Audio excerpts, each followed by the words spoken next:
1년 만에 3000%가 폭등한 회사가 있었어요. 사람들은 기회라고 불렀고 어떤 사람은 인생 역전이라고 믿었죠. 그런데 시간이 지나고 남은 건 환호가 아니라 10조 증발이라는 말이었어요. 그리고 그 뒤에 남겨진 건 24만 개미 무덤이라는 더 차가운 단어였죠. 근데 더 무서운 건 여기서 끝이 아니라는 점이에요. 이 구조를 모르면 다음 테마주에서도 똑같이 당할 수 있어요. 그래서 오늘 이 이야기는 과거 구경이 아니라 앞으로 내 돈을 지키는 이야기예요. 도대체 평범한 회사 하나가 어떻게 전국민 투자 드라마의 주인공이 됐는지, 왜 사람들은 끝까지 믿었는지, 왜 먼저 빠진 사람은 늘 조용했고 마지막에 남은 사람만 크게 다쳤는지 그 흐름을 처음부터 끝까지 같이 따라가 볼게요. 처음엔 다들 비슷한 꿈을 꿨어요. 전기차 시대가 열고 있었고 배터리는 그 시대의 심장처럼 보였죠. 시장은 누구보다 빠르게 다음 주인공을 찾고 있었고 한국에서도 누군가가 그 판의 중심에 설 수 있다고 믿었어요. 그 기대 자체는 이상한 게 아니었어요. 오히려 너무 자연스러웠죠. 문제는 그 다음부터예요. 시장은 현실보다 기대를 먼저 사고 기대보다 서사를 더 크게 만들고 서사보다 더 빨리 돈을 몰아넣어요. 그렇게 한 회사가 어느 순간 실제보다 훨씬 크게 보이기 시작해요. 금양도 그렇게 시장의 중심으로 끌려 올라왔죠. 원래 많은 사람에게 익숙한 이름은 아니었어요. 그런데 어느 순간부터 이 회사는 전혀 다른 얼굴로 읽히기 시작했어요. 발포제 회사라는 출발점은 빠르게 희미해졌고 원통형 배터리라는 단어가 그 자리를 대신했죠. 여기에 테슬라가 밀던 4680 배터리 얘기까지 붙는 순간 분위기는 완전히 달라졌어요. 많은 사람은 그 기술을 정확히 이해해서 들어온 게 아니라 테슬라와 연결된 차세대 배터리 기대감에 먼저 반응했죠. 아, 이건 테슬라와 연결될 수도 있겠구나. 아, 이건 단순한 중소형 테마가 아니라 진짜 큰 흐름일 수도 있겠구나. 시장은 늘 정확한 설명보다 강한 느낌에 먼저 반응해요. 돈 냄새가 나기 시작하면 사람들은 디테일보다 방향만 봐요. 그리고 그 방향이 시대 흐름과 닿아 있다고 믿는 순간 확신은 더 빨라져요. 금양은 그렇게 하나의 종목이 아니라 하나의 분위기가 됐어요. 처음엔 관심이었어요. 조금 지나선 확신이 됐고 나중에는 의심하는 사람이 오히려 시대를 못 읽는 사람처럼 보였죠. 주가가 오를수록 이야기는 더 강해졌어요. 이 회사가 지금 뭘 했는가 보다 앞으로 뭘 할 것 같은지가 더 중요해졌고 무엇을 증명했는가 보다 어떤 왕좌를 차지할 수 있는지가 더 크게 들렸죠. 그때부터 시장은 현실이 아니라 미래를 거래하기 시작했어요. 그런데 미래를 거래할 때 사람들이 자주 잊는 게 있어요. 미래는 차트처럼 빨리 오지 않는다는 점이에요. 공장은 시간이 걸리고 기술은 검증이 필요하고 생산은 생각보다 느리고 매출은 기대보다 훨씬 늦게 와요. 하지만 차트는 그런 사정을 기다려주지 않아요. 차트는 먼저 달리고 사람 마음도 같이 달려요. 그러면 어느 순간부터는 기업이 이야기를 만드는 게 아니라 군중이 더 큰 이야기를 덮어 씌우게 돼요. 금양도 그 한가운데 있었어요. 평범한 회사 하나가 배터리 시대의 핵심 주자로 불리기 시작했고 한국에서도 드디어 판을 뒤집을 카드가 나오는 것처럼 보였죠. 광산 이야기가 붙고 공장 이야기가 붙고 글로벌 확장 같은 그림이 덧칠되면서 서사는 계속 커졌어요. 그때부터 사람들은 기업을 보는 게 아니라 영화 예고편을 보기 시작해요. 이 장면 다음에 더 큰 장면이 나올 거라고 믿고 지금은 초반부일 뿐이라고 느끼죠. 그래서 주가가 오를수록 더 불안해지는 게 아니라 오히려 더 안심해요. 이렇게 가는데 내가 왜 의심하냐는 마음이 생기거든요. 여기서 유명한 이름 하나가 붙으면 속도는 훨씬 빨라져요. 배터리 아저씨 같은 상징은 시장에서 단순한 사람이 아니었어요. 그건 일종의 허가증처럼 받아들여졌죠. 저 사람이 말하면 뭔가 있겠지? 저 정도로 자신있게 말하면 완전히 없는 얘기는 아니겠지. 그 한마디가 자료 10장보다 더 강하게 사람 마음을 흔들어요. 원래 사람은 서류보다 사람을 더 쉽게 믿어요. 숫자보다 목소리를 믿기 쉽고 실적보다 확신을 믿기 쉬워요. 특히 시장이 뜨거울 때는 더 그래요. 차가운 문서보다 뜨거운 표정이 훨씬 빨리 퍼지거든요. 그렇게 뉴스가 붙고 커뮤니티가 붙고 유튜브가 붙고 댓글이 붙고 수익 인증이 붙고 성공담이 이어져요. 그러면 한 회사는 더 이상 한 회사가 아니게 돼요. 사람들 욕망이 한꺼번에 걸린 대형 스토리로 바뀌죠. 금양이 무서웠던 이유는 바로 여기에 있어요. 이건 단순히 주가가 많이 오른 종목이 아니라 수많은 사람이 각자 자기 희망을 더 씌운 종목이었어요. 누군가는 전기차 시대의 승자를 받고 누군가는 한국판 테슬라를 받고 누군가는 뒤늦게라도 큰돈 벌 마지막 기회를 받죠. 이런 종목은 올라갈 때 굉장히 아름다워 보여요. 왜냐하면 차트 위에 돈만 있는 게 아니라 꿈도 같이 올라가거든요. 그런데 문제는 꿈이 커질수록 현실은 잘 안 보인다는 점이에요. 여기서 개인 투자자가 가장 많이 놓치는 장면이 나와요. 주가가 기업을 설명하기 시작하는 장면이에요. 원래는 기업이 좋아서 주가가 오르는 거라고 생각하죠. 그런데 어느 순간부터는 주가가 오르니까 기업이 좋아 보이기 시작해요. 차트가 내 판단을 대신해주는 상태예요. 이건 정말 위험해요. 왜냐하면 그때부터는 분석이 아니라 분위기로 들어가게 되거든요. 내가 확인해서 확신한 게 아니라 다들 확신하니까 나도 확신하게 되는 거예요. 그래서 테마주는 항상 뒤쪽이 더 위험해요. 초기 진입자는 실험으로 들어왔을 수 있어요. 하지만 후반에 들어온 사람은 대부분 믿음으로 들어오죠. 그리고 시장은 늘 마지막 믿음에게 가장 잔인해요. 왜냐하면 마지막에 들어온 돈일수록 가장 비싼 가격을 내거든요. 한번 생각해 봐야 해요. 왜 어떤 사람은 비교적 일찍 빠져나오고 왜 어떤 사람은 끝까지 남게 될까요? 답은 생각보다 단순해요. 보는 것이 다르기 때문에 때문이에요. 개인은 대개 장면을 봐요. 큰 손은 속도를 봐요. 개인은 발표를 보고 큰 손은 그 발표가 현실이 되기까지 필요한 시간을 봐요. 개인은 화려한 계획을 보고 큰 손은 그 계획을 버틸 돈과 체력을 봐요. 개인은 뉴스가 많아지는 걸 호재로 읽고 큰 손은 그 뉴스 뒤에 남는 빈칸을 봐요. 그래서 같은 회사를 봐도 서로 전혀 다른 영화를 보게 돼요. 개인은 영웅서사를 보고 있고 큰 손은 일정표와 작은표를 보고 있는 셈이죠. 금양이 뜨거워질수록 시장은 더 화려한 이야기를 원했어요. 이 정도 상승으로는 부족했죠. 사람들은 더 큰 이름을 원했고 더 큰 시장을 원했고 더 큰 그림을 원했어요. 그때마다 새로운 재료가 붙었고 새로운 기대가 올라왔죠. 그게 바로 테마주의 특징이에요. 현실이 천천히 따라오는 게 아니라 이야기가 계속 앞서 달려요. 그리고 앞서 달리는 이야기는 사람을 중독시켜요. 매일 아침 눈 뜨면 새로운 기대가 올라와 있고 오늘은 또 무슨 재료가 붙을지 궁금해지고 언제든 큰 뉴스 하나면 다시 날아오를 것처럼 느껴지죠. 그 감정은 투자라기보다 기다림에 가까워요. 기다리는 사람은 쉽게 못 팔아요. 왜냐하면 지금이 아니라 바로 다음이 진짜라고 믿으니까요. 그래서 손실이 나도 버티고 불안한 뉴스가 나와도 해석으로 이겨내고 계획이 밀려도 장기전이라고 스스로를 설득해요. 인간은 손실이 시작되면 더 냉정해지는 게 아니라 오히려 더 집착해요. 내가 틀렸다는 걸 인정하기 싫고 내가 팔고 나서 다시 오를까봐 두렵고 여기서 내려오면 지금까지 버틴 시간이 너무 아깝게 느껴지거든요. 그래서 사람은 새로운 사실을 보지 않고 자기 믿음을 지지하는 정보만 골라보기 시작해요. 좋은 기사만 읽고 희망적인 영상만 보고 긍정적인 댓글만 기억하죠. 이 상태가 되면 투자가 아니라 방어예요. 내 돈을 지키는 게 아니라 내 판단을 지키는 상태가 돼요. 그런데 시장은 내 자존심을 절대 배려하지 않아요. 현실이 따라오지 못하면 가격은 결국 현실적으로 내려오기 시작해요. 상승장에서는 작은 의심이 묻혀요. 하지만 하락이 시작되면 그 작은 의심이 한꺼번에 살아나요. 그동안 다들 못 본 척했던 질문이 갑자기 정면으로 튀어나오죠.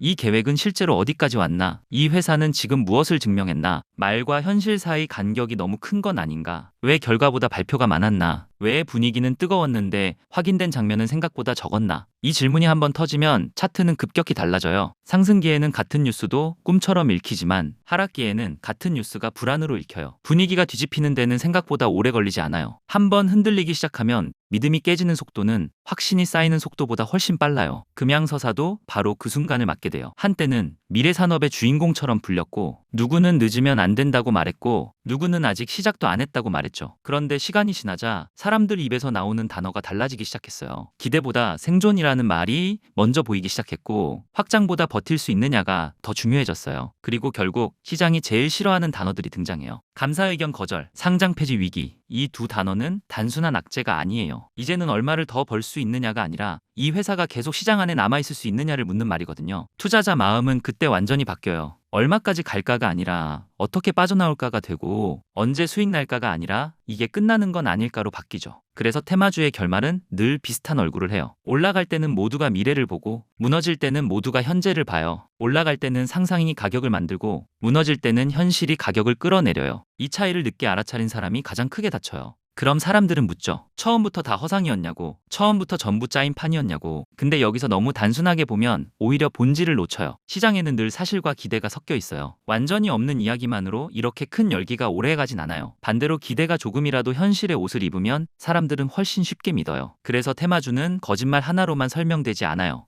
진짜처럼 보이는 희망과 과장된 기대와 군중 심리가 서로 얽혀 커져요. 금양이 많은 사람을 끌어당긴 이유도 그거예요. 말도 안 되는 판타지처럼 출발한 게 아니라 그럴듯한 희망처럼 시작했기 때문이죠. 전기차 시대는 실제였고 배터리의 중요성도 실제였고 4680이라는 키워드가 세계 시장에서 화제였던 것도 맞았어요. 그러니 사람들은 자연스럽게 믿기 시작했어요. 문제는 산업의 큰 방향이 맞다고 해서 그 안에 모든 기업이 같은 속도로 현실화되는 건 아니라는 점이에요. 좋은 산업과 좋은 종목은 같은 말이 아니에요. 뜨거운 테마와 버틸 수 있는 기업도 같은 말이 아니죠. 유명한 키워드와 실제 성과도 절대 같은 말이 아니에요. 하지만 시장이 뜨거울 땐 그 경계가 흐려져요. 산업의 정당성이 종목의 정당성으로 자동 번역돼 버리죠. 사람들은 그 틈에서 무너져요. 금양 사태가 차갑게 남는 이유는 바로 여기에 있어요. 이건 한 회사 이야기 같지만 사실은 한국 시장 전체가 테마를 소비하는 방식을 보여주는 장면이기도 하거든요. 우리는 늘 산업 자체는 맞게 봐요. 문제는 속도와 실체와 체력을 구분하지 못할 때가 많다는 거예요. 전기차 시대는 맞았어요. 배터리 시대도 맞았어요. 원통형 배터리가 중요해질 수 있다는 얘기도 틀렸다고 보기 어려웠어요. 하지만 큰 흐름이 맞는다고 해서 특정 기업이 그 수혜를 바로 현실로 가져오는 건 아니죠. 바로 그 차이를 무시하면 거대한 산업 서사는 개인 투자자의 손실로 끝나요. 그래서 이 이야기를 볼 때 핵심은 금양 하나를 욕하는 게 아니에요. 왜 사람들은 반복해서 비슷한 구조에 끌리는지 보는 거예요. 답은 어렵지 않아요. 사람은 복잡한 사실보다 단순한 이야기에 끌려요. 차가운 숫자보다 뜨거운 확신에 반응하고 느린 현실보다 빠른 가능성에 마음이 움직여요. 시장은 그 약한 지점을 정확히 건드려요.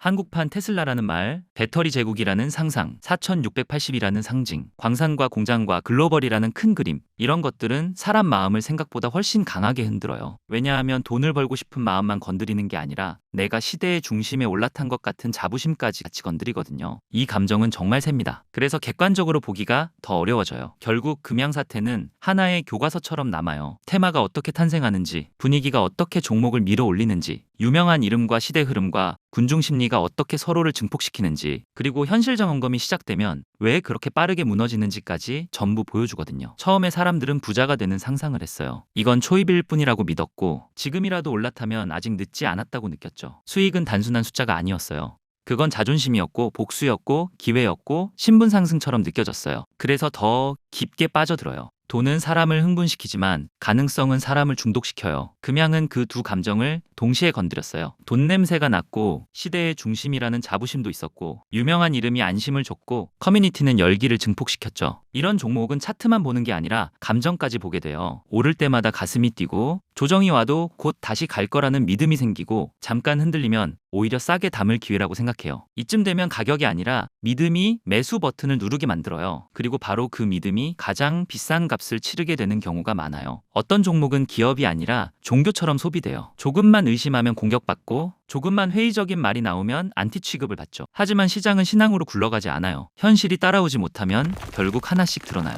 좋은 얘기만 하던 사람도 말을 줄이고 분위기를 띄우던 사람도 거리를 두고 남들보다 먼저 들어왔던 사람은 어느 순간 조용해져요. 여기서 개인 투자자는 가장 외로워져요. 들어올 땐 모두가 함께인 것 같았는데 빠져나갈 땐 혼자인 것 같거든요. 그래서 24만 개미 무덤이라는 말이 차갑게 들리는 거예요. 그건 단순한 숫자가 아니에요. 실제로 자신의 시간과 희망과 계획을 걸었던 사람들의 자리예요. 누군가는 전세금을 넣었고 누군가는 노후를 걸었고 누군가는 이번만큼은 흐름을 놓치고 싶지 않았어요. 그 마음이 모여 거대한 파도가 됐고 그 파도가 빠져나간 뒤에는 깊은 웅덩이만 남았죠. 이쯤에서 이런 생각이 들어요. 그럼 앞으로 뭘 봐야 할까? 어려운 재무 공식부터 다 외울 필요는 없어요. 처음부터 숫자 전쟁으로 들어가면 오히려 지치기 쉬워요. 대신 아주 단순한 것부터 보면 돼요. 이 회사가 지금 보여주는 게 결과인지 약속인지, 이 이야기가 오늘 돌아가는 현실인지 내일 가능성인지, 이 계획이 말뿐인지 실제 장면인지, 그 정도만 봐도 테마와 실체를 구분하는 감각이 생겨요. 시장에서는 그 감각 하나가 큰 돈보다 더 귀할 때가 있어요. 왜냐하면 크게 버는 기회보다 크게 잃지 않는 게 더 어렵기 때문이죠. 금양에서 많은 사람이 아팠던 이유는 몰라서가 아니에요. 오히려 너무 많이 들었기 때문일 수도 있어요. 너무 많은 기대를 들었고 너무 많은 희망을 들었고 너무 많은 확신을 들었어요. 사람은 듣는 게 많아질수록 보는 건 오히려 줄어들어요. 그래서 더 위험했죠. 시장은 늘 스토리로 사람을 불러 모으고 현실로 계산서를 내밀어요. 불러 모을 땐 달콤하게 말하고 계산서가 나올 땐